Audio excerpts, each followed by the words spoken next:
Thank you very much. Thank you for coming. I know virtually all of you, and I do appreciate you being here. The new folks that I'm meeting, nice to meet you.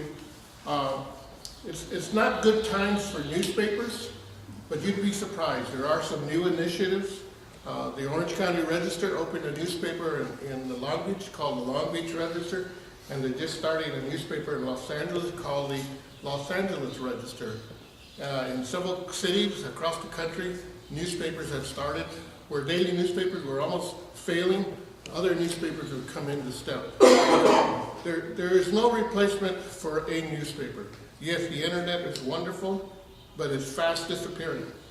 I mean, you see an announcement, and if you turn back to that same page, it's gone actually, because they rotate announcements, and you can't really hold it in your hand. I just want to, we've been around since 1998.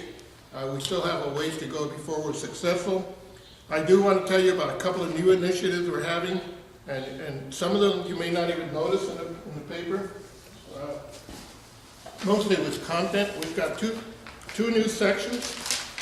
One is called West Valley People.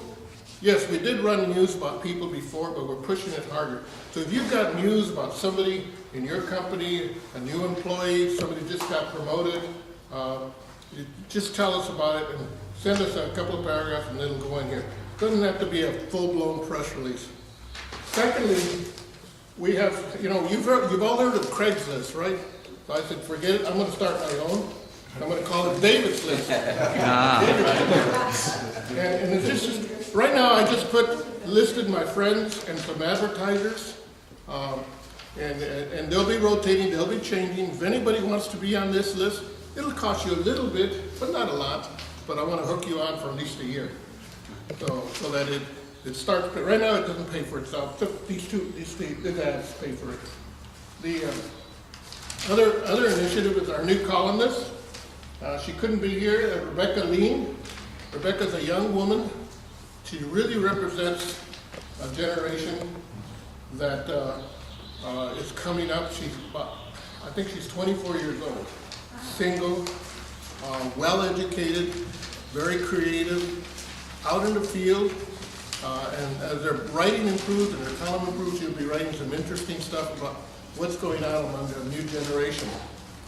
Our calendar is always available there. One of the things we're doing, you notice it says Monterey Park Journal. That was our first name, then we changed it to West Valley Journal when we tried to broaden into Rosemead. Well, we're going to cut it all back. We're going to have the Monterey Park Journal, and we're going to have the Rosemead Journal, and then maybe others in the future. Circulation will be basically the same.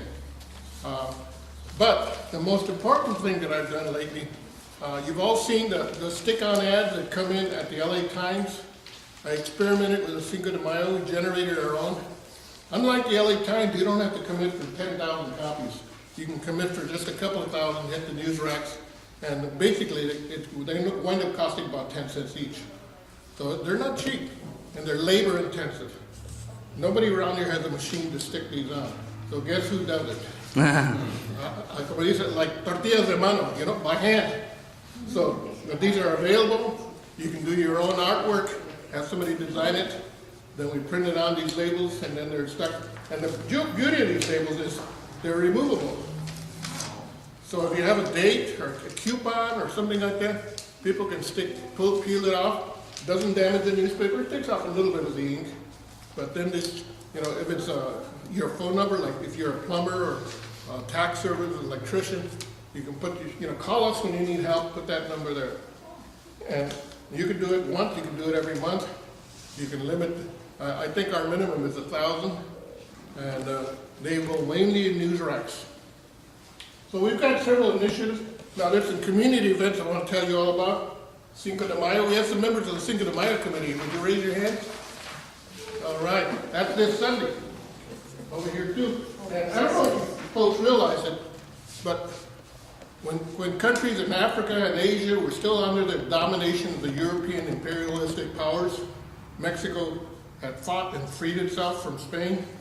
Then they had to refight the war again against the French. A lot of reasons for that. The French said they owed them money, so they went in there to take their gold and their minerals.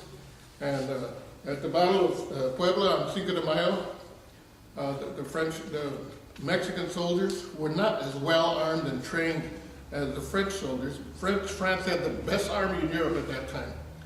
They defeated them, and then they proceeded on to kick the French out, and they actually executed the Emperor Maximilian. Now, they did it with American help, by the way. There was a lot of Americans involved in that, so we're really pleased. One of the things, the other thing is the city birthday celebration. Everybody always says, what is Playdays? Playdays is a city birthday celebration, and we're going to be celebrating our 100th centennial in 2 years, so we're getting ready for that.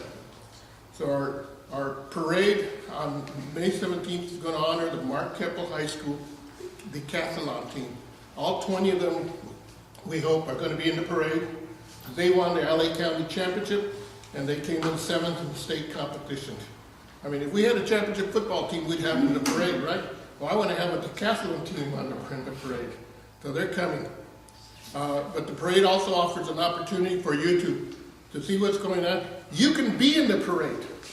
It doesn't cost you a penny. If you're a local business or local organization, all you need is a convertible, sign up, and get in the parade. Get up early that Saturday, and you go to Reckham Park and sign up, and you'll be viewed by at least a few thousand people. Doesn't cost a penny, except your time. And so I encourage all of you, and that's a direction the Playdays Committee is going to get more community organizations, more local businesses. If any of you have ever gone to other city parades, like I went to the Whittier Christmas Parade, I mean, you got the insurance company, the auto dealers, the supermarkets, they're all driving trucks and cars decorated for PR purposes. We can do that here. So that's about it. I do want to, those are marketing opportunities. The City Centennial would be a great marketing opportunity for sponsors, and I hope the Chamber gets involved with that. But lastly, I want to urge you to support a free press. A lot of our immigrant populations from Asia and from South America do not know what a free press is. Free press is a press that is not controlled by a government. It may be controlled by a political agency or people with a cause, but it's not controlled by a government. So, but with the absence of local papers, the cities they have messages to convey and information to give to their residents.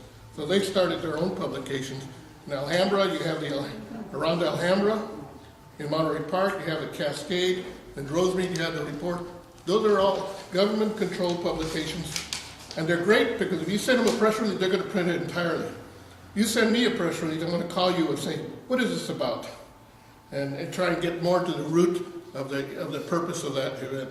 So I want you to support not just my newspaper, but the San Gabriel Valley Tribune, the Pasadena Star News, the Mid-Valley Journal out in El Monte. There's a couple others. Be wary of papers that carry half strictly what we call legal notices, because they're improving, but they're primarily a paper for legal notices. So support your free, independent newspaper, whether you agree with them or not at times. You want to hear different voices in our community. And that's it.